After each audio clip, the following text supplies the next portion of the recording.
Both of my daughters, Carla, a ninth grader in high school, and Mandy, who is in 10th grade, are very smart girls.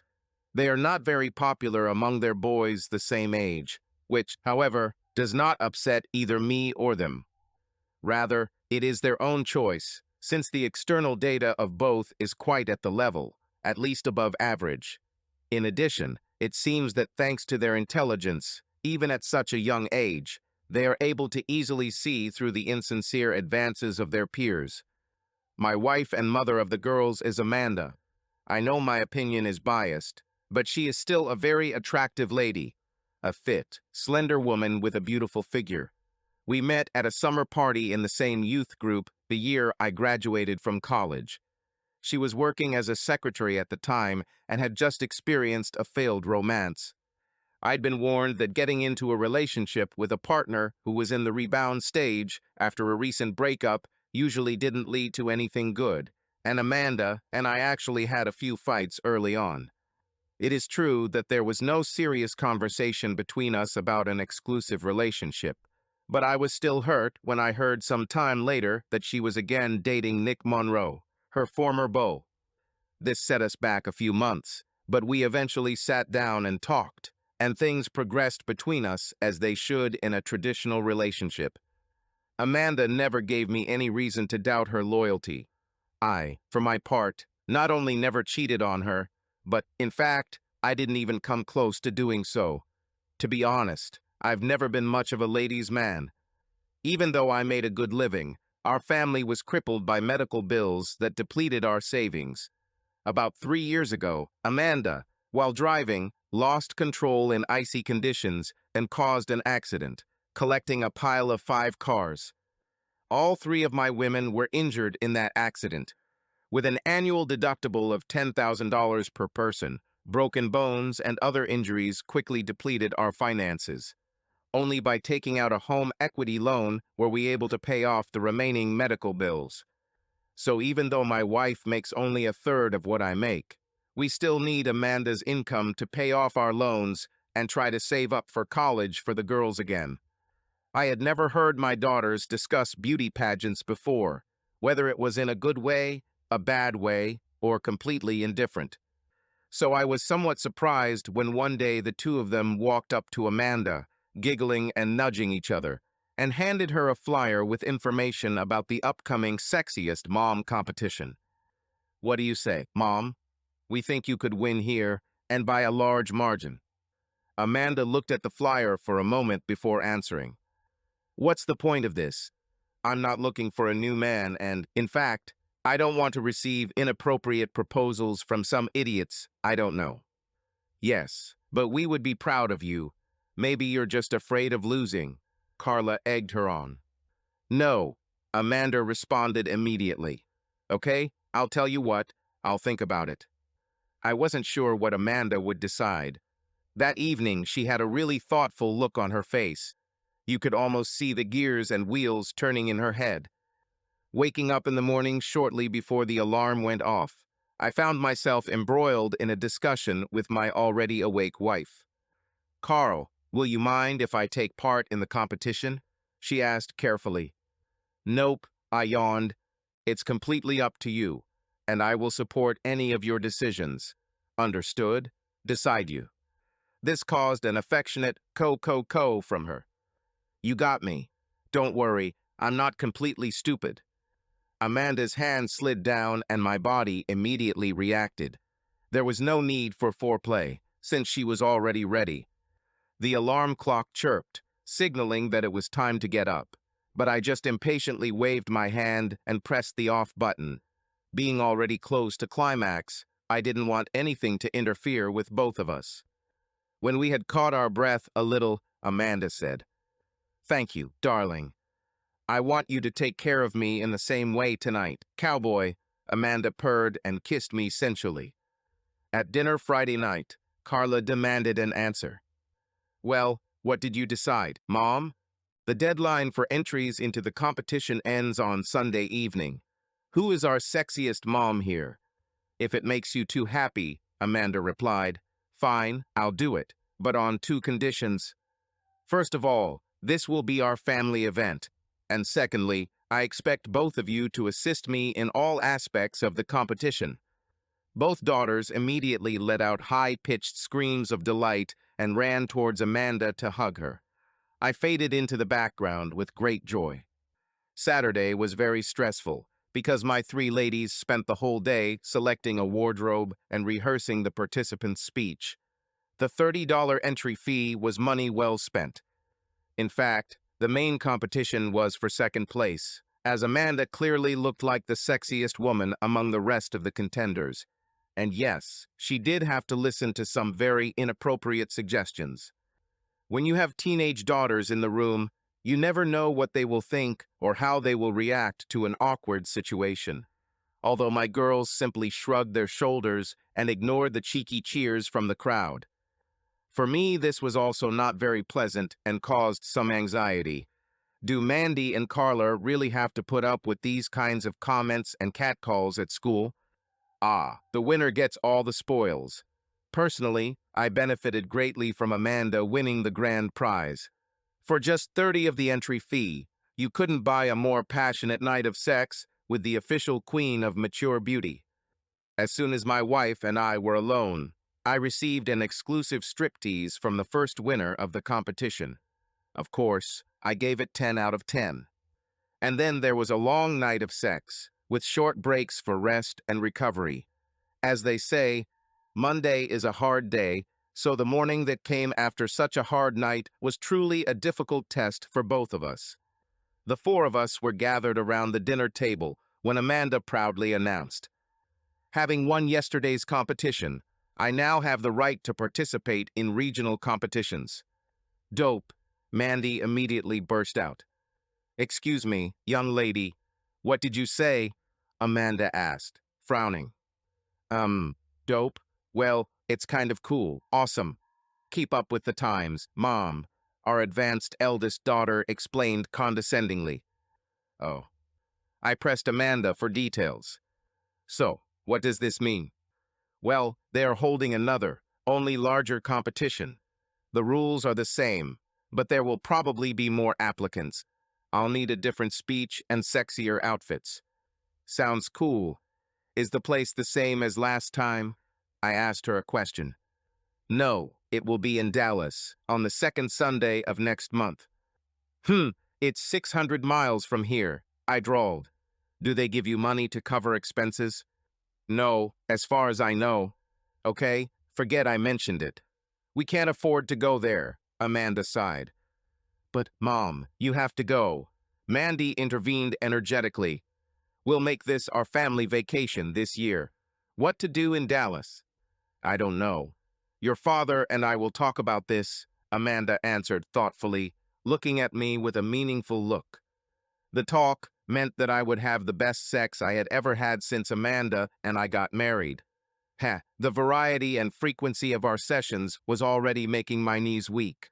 With promises of continued further pleasures, our vacation this year now consisted of a 600-mile road trip to Dallas.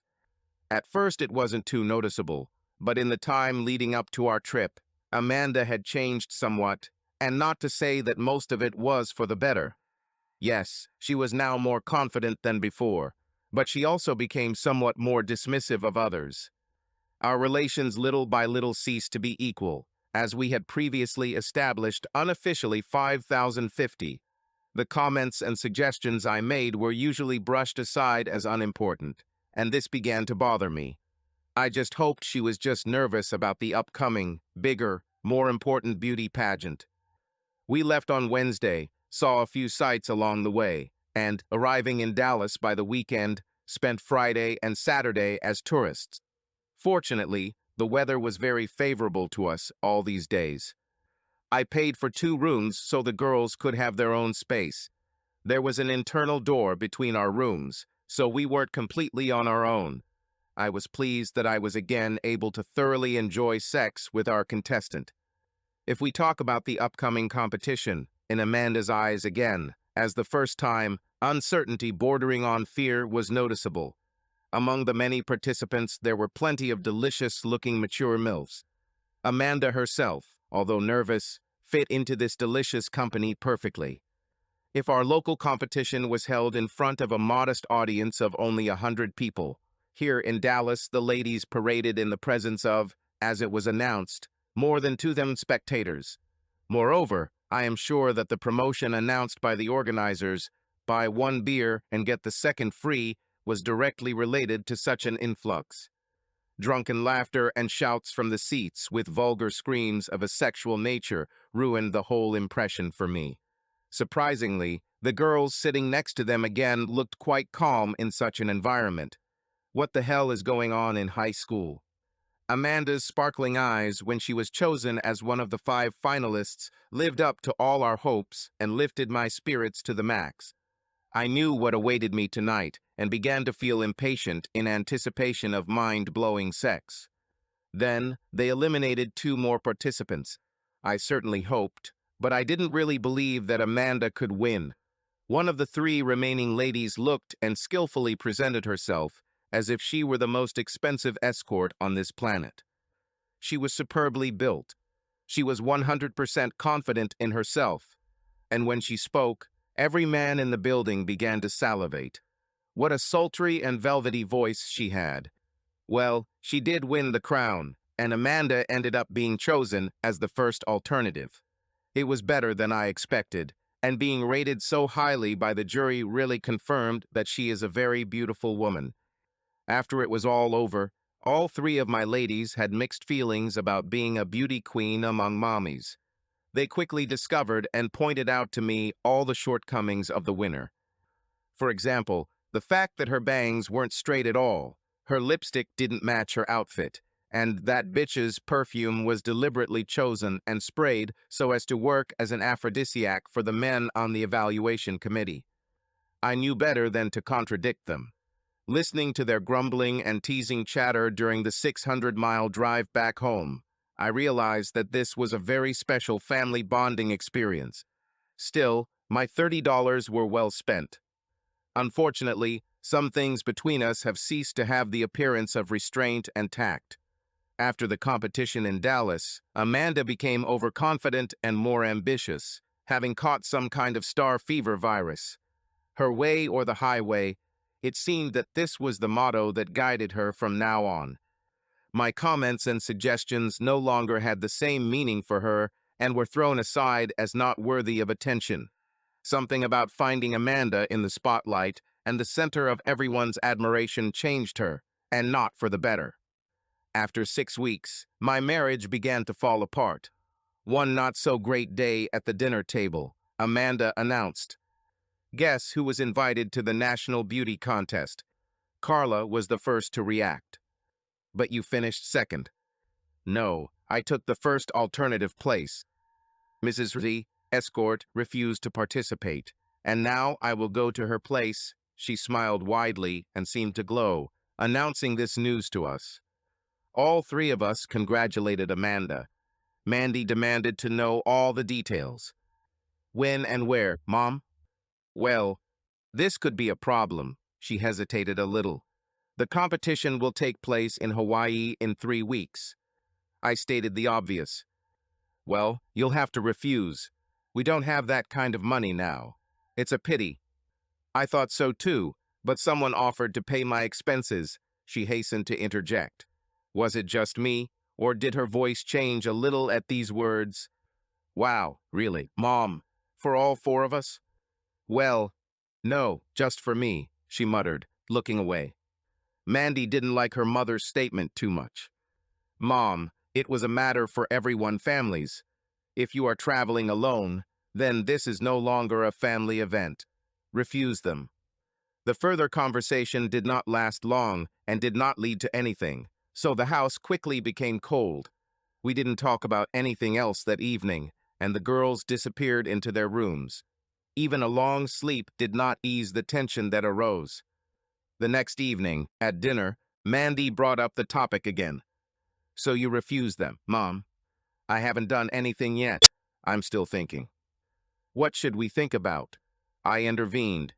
"This used to be our family event, and the fact that now you are going to go alone was not part of our plans. And by the way, who agreed to pay for you?" "A local businessman, Amanda answered very reluctantly after a long pause. Don't dodge. Who agreed to pay for you? I raised my voice. Can we talk about this later?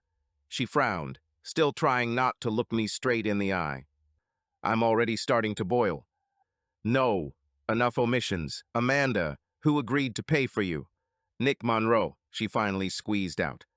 So, this is your first love. Nick Monroe, are you planning to go to Hawaii with your ex-boyfriend?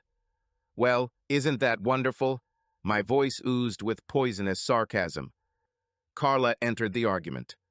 It's like a date, Mom. Weekend date. Married women don't go on dates. Amanda jumped out of her chair, almost screaming, her face red and distorted. This not date. He just pays for my airfare and hotel room. I blurted out. You're not going anywhere. Dot. Case is closed. And with that all, after glaring at me with a furious look, Amanda turned savagely and rushed into our bedroom, probably to emphasize her attitude towards the conversation and towards all of us. She slammed the bedroom door with a bang. Mandy said quietly, This is wrong, Dad. Don't let her leave. Do you think she's already met secretly with this? Nick? My stomach twisted and ached. Oh shit, is she really? I didn't even want to think about it. Rightly or wrongly, I knew I would have to bring up this particular topic when Amanda and I were alone. That night my bedroom door remained locked. I slept on the sofa in the living room. Both girls were busy with school work, so the next evening when I returned from work, only Amanda greeted me at home. Carl, no matter what you think, this is not a date. I'm going to Hawaii, she said first. With Nick?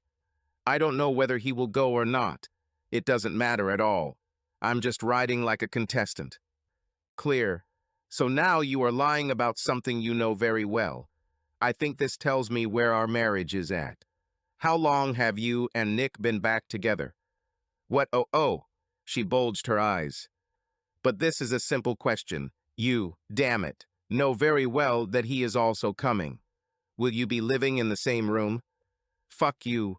Amanda couldn't resist. With your attitude, maybe I will do so. It looks like you don't trust me at all. What did you just say? I became furious, and Amanda, widening her eyes, backed away. Are you so crazy that you want to take revenge on me by sleeping with Nick? Then fuck you, slut. Sorry. Realizing that she had gone too far, Amanda backed off. I shouldn't have said that, and I didn't mean it. Why don't you trust me? And you still ask why. You tried to hide the fact that Nick paid for your ticket. Then you tried to lie about whether Nick was going there. Another thought came to my mind. Wait a minute, answer me one question. Before you came home and told us all about your new opportunity, did you have a chance to talk to Nick first? Yeah, I see in your eyes that things are dirty. Well, you're right. I think you're cheating on me with Nick. I don't change, she howled hysterically. He just called me to tell me he saw the press release that the winner had turned down an invitation to go to Hawaii. Sounds more than suspicious, I chuckled. And I repeat, you don't go, or our marriage is going to hell. No, I'm going, and this not a date. She stamped her foot angrily and stood with her hands on her hips and snorted like a fire-breathing dragon. And not a romantic weekend. I will only be there as a contestant. Amanda grabbed her keys. I need to clear my head. Cook your own dinner. I couldn't resist, venomously throwing after her. Running away to spend some time with your boyfriend. I bet that's exactly why you planned this whole scandal. Amanda instantly turned around and threw her keys at me, but missed, and then, like a tornado, rushed down the corridor. This time, the poor door slammed with such force that I might have to deal with splintered wood. For the rest of the evening, she did not leave her dragon cave. From then on, everything went wrong. Carla and Mandy communicated with Amanda very dryly, and only answered yes or no. Amanda herself completely ignored me. On top of that, my no longer very young back was begging for mercy, no longer able to stand sleeping on a hard sofa, So I booked a room at an extended stay hotel. Knowing full well that Amanda could hear me, I said quite loudly to Carla and Mandy before heading to the hotel, "Let me know if your mom is having fun here with her boyfriend." "Absolutely. Dad, better yet, take us with you," the girls asked. Amanda immediately ran out of the kitchen. "Where are you going?" She frowned. "I have a hotel room. You've been holding my bedroom door closed too often lately. I still came home after work. Of course, I mostly did this to spend more time with Mandy and Carla. Only after the girls went to bed did I return to my hotel." What I really couldn't understand was how the hell did everything fall apart so quickly? Why did Amanda need to be so stubborn now?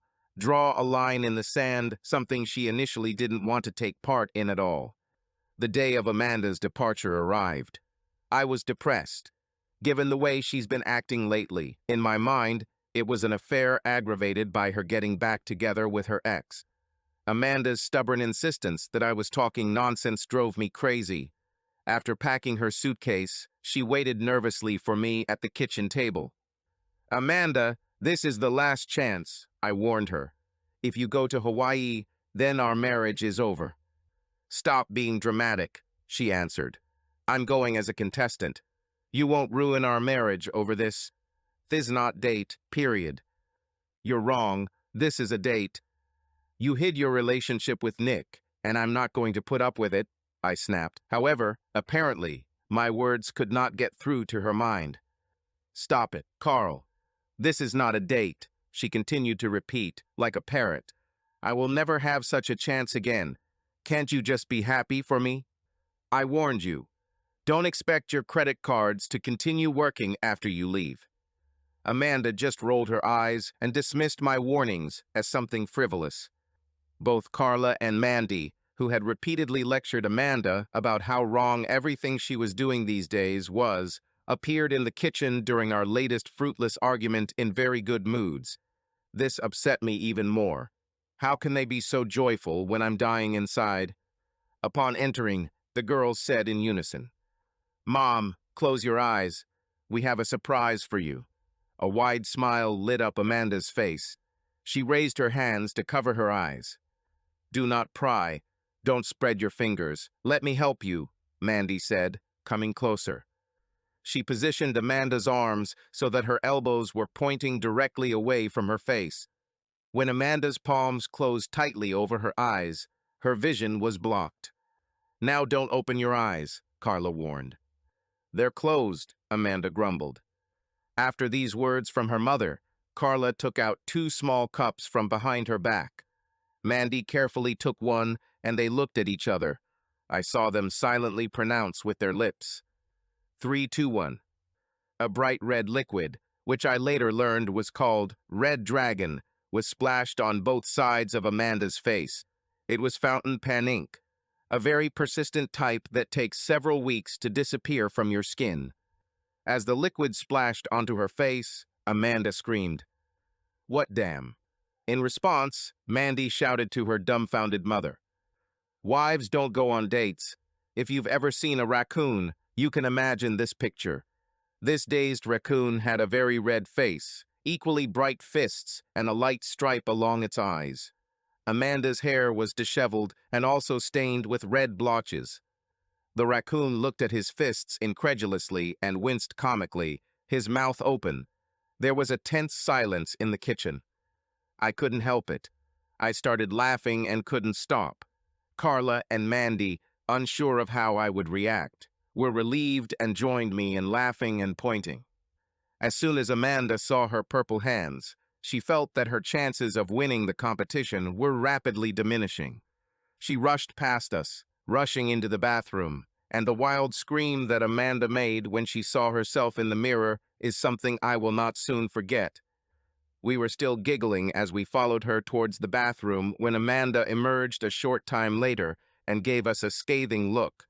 Without saying a word, she rushed down the corridor and slammed the long-suffering door of our bedroom again. When Nick arrives later that evening, he rang the doorbell, but none of us answered. "Amanda, your boyfriend is here. I knocked on the bedroom door just in case and called out to her. I received no response and the bedroom door was still locked. The incessant entry ringing and then the loud knocking after a few minutes became unbearable. Swinging open the front door and leaving the outer screen door bolted, I addressed this asshole. "Sorry, Nick. Looks like she's changed her mind." Nick's smug expression quickly disappeared, and he reached for his phone. The raccoon's sponsor tried to call Amanda's cell phone, but it was in her purse, next to her suitcase in the hallway, so all his trills led to nothing. I hope Monroe spent a fortune booking a non-refundable hotel. After Nick finally left, I assessed the damage. First, you will have to replace the carpet in the kitchen. No big deal, because I wanted to switch to laminate anyway. A path of red drops led me from the kitchen to the bathroom. Sue will also have to replace the carpet in the hallway. The right bathroom set wasn't right anymore. However, replacing it will be quite cheap. Several towels lying in the laundry basket were smeared with red. The only thing that was missing was that no one had time to photograph the actual moment of the attack or Amanda's face immediately after it. "Come on, girls, let's go have some ice cream," I suggested to Mandy and Carla, and they happily agreed to take a walk. In the cafe, we had a heart-to-heart talk while enjoying triple portions of scoops in waffle cones. "What now, Dad? Are you going to divorce your mom?" They asked me a question that worried them. "It's too early to talk about this, ladies. Even though it's clear to the three of us that what she's doing is ruining our marriage, she obviously doesn't think so. At the very least, we probably need some time away from each other. Maybe I'll have to formalize separation and then go through several consultations." Sighing, I described the current situation and my attitude to the problem. "Please, Dad, don't make us stay with her." Mandy's fears were not in vain. "I wouldn't like to see what kind of revenge she has prepared for us." We brought home a large pizza for dinner. Amanda's portion remained untouched. If she ever left the locked bedroom, it was only when we were not around, and her purse and suitcase were still standing by the door. Even though I still had a paid hotel room, I slept on the large couch in the living room that first night. That being said, I was genuinely concerned for the safety of Carla and Mandy. However, nothing else extraordinary happened, and for the entire Saturday day, we never saw Amanda or heard anything from her. I spent Saturday night in my hotel room. Hell, buying a new couch would probably cost me less than staying in this hotel. When we returned from Sunday brunch, we discovered that Amanda's purse was missing, but her car was still in the garage. I didn't immediately understand why, but after I received a text from Amanda, I understood why she only grabbed her purse. "Are you leaving me?" she wrote. "It's too early to tell. When will we see you again?" I answered her. "I extended my leave from work. Now I look absolutely disgusting. Read the next sour message. The longer you avoid me, the more likely it is that I will divorce you." My SM's warning flew towards the bedroom. After that, I heard the lock click and the bedroom door slowly open. We didn't need a photo of the moment it all happened. The Scarlet Raccoon is back. All I could do was not laugh, which, to be honest, I managed with great difficulty. Although our girls, peeking out from behind me, were not stopped from commenting by Amanda's very funny appearance. "Cool view, Mom." Mandy jumped joyfully. "I love what you did with your eyelashes," Carla added, giggling. "Girls, leave your mom alone," I demanded. Pointing to the bedroom, Amanda said to me, "Can we talk? Alone?" As soon as the door closed, her quiet voice was heard. "We had a good marriage, didn't we?" "That's exactly what I thought, although it was probably naive," I answered just as quietly. "Did you take your phone to keep in touch with your boyfriend?" "He's not my boyfriend," she snapped, after which she took a deep breath and pulled herself together. "Okay, I was stupid. Look what he sent me and how I answered him." Amanda took her phone, unlocked it, and showed me the messages. "Nick, it's a shame you changed your mind. Hawaii is so romantic. I think we could make up for lost time. Call me sometime. Amanda. We would not become catch up. I was going to a beauty contest. Nothing another. I never want to hear from you again. I checked the phone log of her calls and text messages. All I found was a single call to her boss's work number. All recent text messages were addressed to me, or were replies to Nick's SMS. Maybe there is still hope for us. Perhaps this is just a ploy to catch me off guard, I continued incredulously. You probably kept in touch with him. If you really cared about our marriage, you would have told me about his contact with you. Unless, of course, you were the one who contacted him first. Where are the calls and text messages you exchanged? Without thinking, I deleted them all. I was so angry with myself. Amanda justified herself. I just wanted this to end quickly. Now that you asked about it, I realize I had to share it with you. Sorry. I don't have any boyfriends. And there are no lovers either. He contacted me and I screwed up, okay? I'm sorry. Please don't leave me. Pleading notes appeared in her voice, and she sniffled every now and then. I didn't know what to answer. Silently, I gave Amanda her phone back. With worried eyes, she leaned towards me. Are you going to sleep in our bedroom tonight? No. We need some time away from each other. The amount of disrespect you showed me is not something I can quickly get over. This caused a new stream of tears and sobs, mixed with constant repetitions. Sorry, I am so sorry. Did I mention that our daughters were smart girls? Let me put an asterisk next to this statement. While we were talking, Mandy and Carla printed out several advertisements from people who needed clowns for children's birthday parties. After they slipped those sheets under the bedroom door, it was the first time I saw Amanda so furious. The tears instantly stopped, and she, like a rocket, launched from the bed before jumping out the door like an angry fury. Ladies, I'm still your mother, and I can make your life a living hell. Get out of here. Shocked, both daughters disappeared around the corner with a high-pitched squeal, and after a little stomping down the hallway, the sound of their bedroom doors slamming was heard. Left alone, I grinned. I think the lesson was learned by all parties. Later, in the afternoon, Amanda went down to the kitchen and, as if nothing had happened, began preparing dinner. Carla and Mandy disappeared into their shared bathroom. I laughed when I saw them appear again. The girls used cosmetics and makeup to give themselves the appearance of raccoons. Staying a safe distance out of Amanda's line of sight as she busied herself with cooking, Mandy called out from the hallway. Hey, Mom, you know how people support those who are going through chemotherapy and losing their hair? Well, they shave their own hair. What are you thinking now? My striped raccoon daughters appeared on the threshold of the kitchen, smiling uncertainty and looking warily at their mother, waiting for her reaction and ready, if anything happened, to run away again. When Amanda turned around, her expression changed from shock, first to anger and then to laughter. The relieved daughters, with raccoon faces, giggling, jumped around their mother. The group hug smeared our girls' makeup all over their faces. Maybe there is still hope for us. Amanda couldn't get more time off, so she quit her previous job. It took a month before she felt confident enough to go out in public without looking like a painted monster. Her replacement at her old company didn't do a very good job, so Amanda was asked to return to her old position. We continued to pay off our loans and began to slowly accumulate new savings. After 2 sessions of marriage counseling, I returned home. Amanda was convinced that she personally needed more individual counseling. Little by little, the thoughts and opinions I expressed began to matter to her again. It will take some time, but I think in the foreseeable future we will succeed.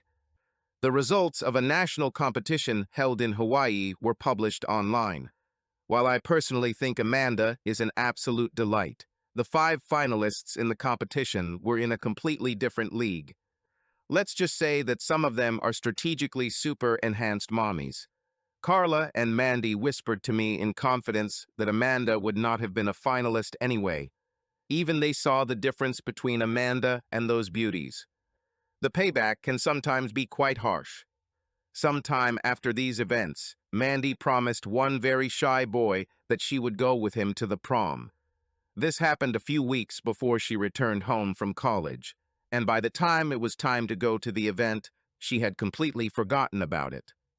When Mandy got dressed up on the big day and was getting ready to leave the house arm in arm with another guy, her backup option, Amanda snuck up behind her and poured a glass of molasses on her head.